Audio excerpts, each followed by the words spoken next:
Ya, setelah 2 hari ditolak KPK, akhirnya hari ini keluarga Anas Urbaningrum dapat bertemu dengan Anas di rutan KPK.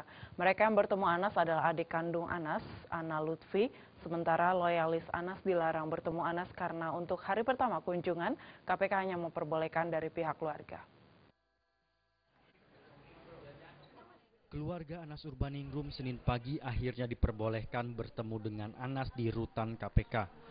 Sebelumnya 2 hari yang lalu keluarga Anas ditolak KPK untuk bertemu, lantaran hari Sabtu dan Minggu tidak ada jadwal besuk tahanan.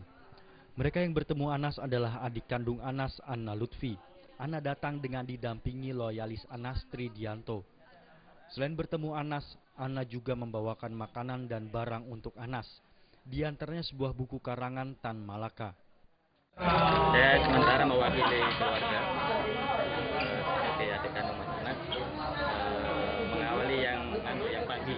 Mudah-mudahan nanti ada sesi berikutnya untuk bisa menjenguk. Untuk makanan Ya, sendiri, makasih ya. Pak, ada beberapa barang yang boleh Pak itu Baju, ya, sarung, Al-Quran terjemahan, ada beberapa buku, makanan ringan dan makan untuk sarapan pagi. nantinya semua makanan akan dibawa dari rumah ya Mas? Dari rumah. KPK. Oke, makasih. Namun sayang loyalis Anas, Tridianto yang mendampingi adik kandungnya Anas tidak diperbolehkan masuk oleh KPK. Karena KPK hanya memprioritaskan keluarga untuk hari pertama kunjungannya ini. Selain Tridianto, loyalis Anas lainnya Saan Mustafa juga tidak diperbolehkan bertemu Anas. Anas ditahan KPK pada Jumat 10 Januari lalu, usai menjalani pemeriksaan di KPK sebagai tersangka kasus dugaan gratifikasi proyek olahraga di Hambalang, Bogor, Jawa Barat. Penahanan Anas dilakukan selama 20 hari ke depan. Dari Jakarta, Ade Tata Permana melaporkan. Ya, penyidik keamanan negara DIT Reskrimum Polda Metro Jaya masih berkoordinasi dengan pihak Komisi Pemberantasan Korupsi KPK terkait pelemparan telur yang dilakukan seorang Ketua LSM Gempita kepada mantan Ketua Umum Partai Demokrat Anas Urbaningrum. Pihak kepolisian juga masih menunggu dari pihak Anas apakah akan melaporkan kasus pelemparan telur tersebut atau tidak.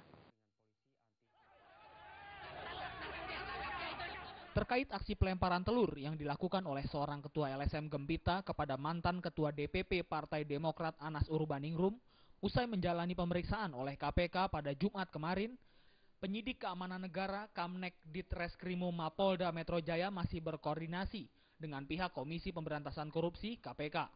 Kepala Bidang Humas Polda Metro Jaya Kombes Pol Rikwanto membenarkan adanya koordinasi antara Kamnek Ditreskrimum Mapolda Metro Jaya dengan KPK. Selain itu, menurut Rikwanto, pihaknya masih menunggu dari pihak korban Anas Urbaningrum untuk menyampaikan laporan kepolisian. Penyidik berhubungan dengan pengacara dari korban, yaitu saudara Firman. Dari pembicaraan yang ada, pengacaranya korban akan menanyakan langsung kepada korban tentang kejadian tersebut dan juga menanyakan apakah akan menuntut atau tidak. Dan ini akan ditanyakan langsung kepada korban dan jawabannya akan disampaikan besok ya, kepada penyidik. Seperti diberitakan sebelumnya, tersangka kasus suap proyek Hambalang Anas Urbaningrum dilempar dengan telur ketika keluar dari gedung KPK Jumat kemarin. Pelemparan terjadi pada pukul 18.30 waktu Indonesia Barat saat Anas digiring ke ruang tahanan.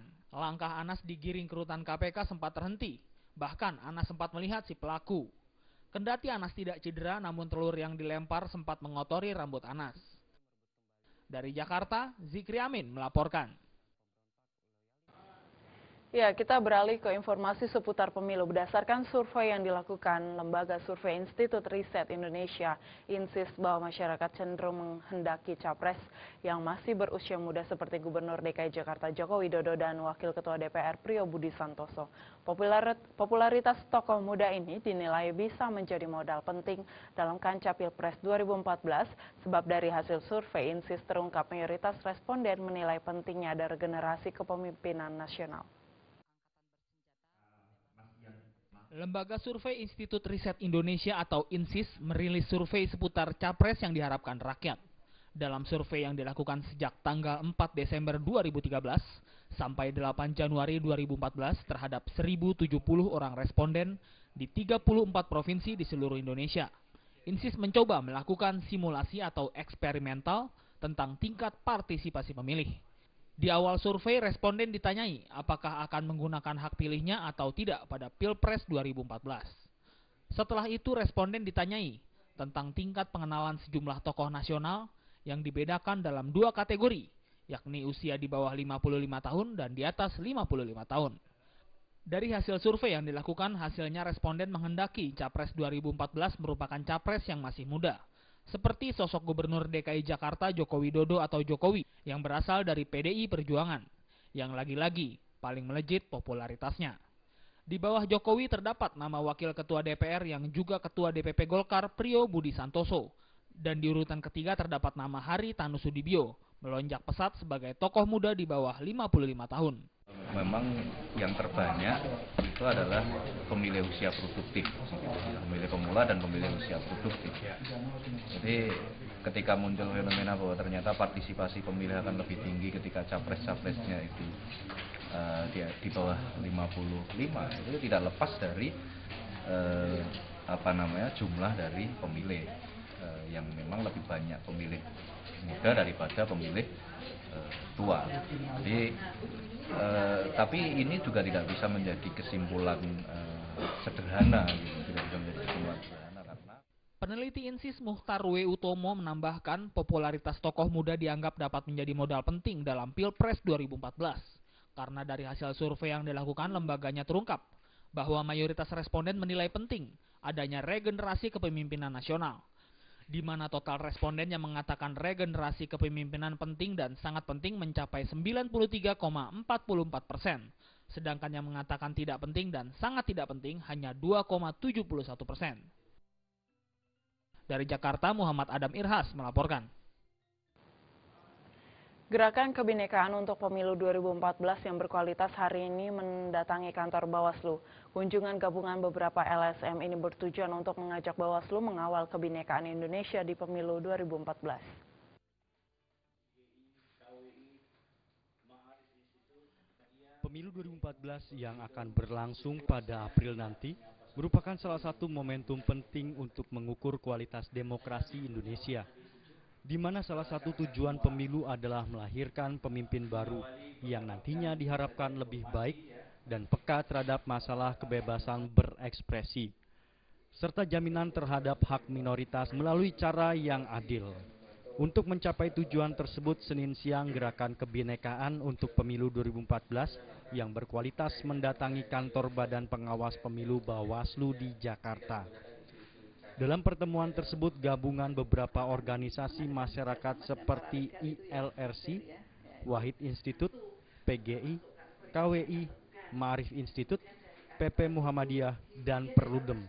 Mereka memberikan masukan terkait menjaga proses pemilu 2014 berjalan aman, adil, sekaligus menjaga kebinekaan Indonesia. Menurut mereka, Bawaslu yang mempunyai peranan dalam fungsi pengawasan mempunyai andil dalam sosialisasi pelanggaran pemilu, agar dapat mengawasi tindakan-tindakan yang menindas kaum minoritas saat pemilu berlangsung. Ya, kita ingin Bawaslu mengambil prakarsa yang lebih aktif lah sebetulnya. Karena tadi sudah dikemukakan begini, mungkin agak sulit kita berharap ada penegakan sanksi. Tapi sebagai warning awal, sebagai pencegahan awal, mungkin penting gitu. Sebagai pencegahan awal ini penting supaya partai dan para caleg itu tidak melakukannya. Gitu. Jadi sulit, saya kira memang kita juga realistis lah ya, agak sulit mengharapkan penegakan sanksi karena nanti pembuktian verifikasi itu kan macam-macam. Belum lagi kalau ada tekanan-tekanan politik tertentu, karena isu-isu seperti ini kan isu yang sensitif di masyarakat ya.